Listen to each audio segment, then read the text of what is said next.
నేను చిన్నగున్నప్పుడు ఎట్లుండేదంటే ప్రతి ఒక్క అమ్మాయి మిషన్ నేర్చుకుంటే మంచిగా ఉంటది ఫ్యూచర్ అన్నట్టు మా ఊర్లో ఉండేది. సో చాలా మంది స్టడీస్ చేస్తూనే మిషన్ నేర్చుకునేది. ఇక మా ఇంట్లో కూడా మా అమ్మ నువ్వు కూడా నేర్చుకో అని నన్ను పంపించింది. అయితే మా అత్తమ్మనే ఉండేది మిషన్ కుట్టేటామె.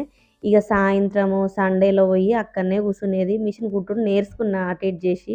కానీ ఇంక తర్వాత చదువుకోవాలి కదా, 10th కంప్లీట్ చేయాలని చెప్పి మిషన్ని కంప్లీట్గా వదిలేసి స్టడీస్ అయితే కంప్లీట్ చేసిన. కానీ ఇక ఆ తర్వాత మళ్ళీ మిషన్ నేర్చుకోవాలని కొత్త మిషన్ కొనుక్కున్నాను అన్నమాట. ఇక కొనుక్కోగానే నాకైతే జాబ్ వచ్చింది. ఈ మిషన్ పోయి మూలకు పడ్డది. దాదాపు ఇప్పుడు 6 to 7 years అవుతుంది దీన్ని తీయక.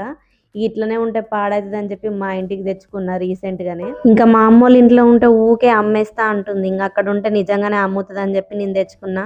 ఎందుకంటే టైలర్ దగ్గరికి వెళ్ళాలంటే ప్రతి చిన్నదానికి వెళ్ళలేం కదా, నాకు ఎట్లా కుట్టడం వచ్చు కాబట్టి నేనే తెచ్చేసుకున్నా. బ్లౌజులు అవైతే కుట్టడం రాదు, బట్ నేర్చుకుందామని అనుకుంటున్నా. ఇక్కడ చూపించిన డ్రెస్ అయితే మీషో నుండి తీసుకున్నా. నచ్చితే ఒకసారి కమ్యూనిటీ పోస్ట్లో చెక్ చేయండి, లింక్ ఉంటుంది. వెళ్ళే ముందు వీడియోకి ఒక చిన్న లైక్ ఇచ్చి ఛానల్ని సబ్స్క్రైబ్ చేసుకోండి. బాయ్.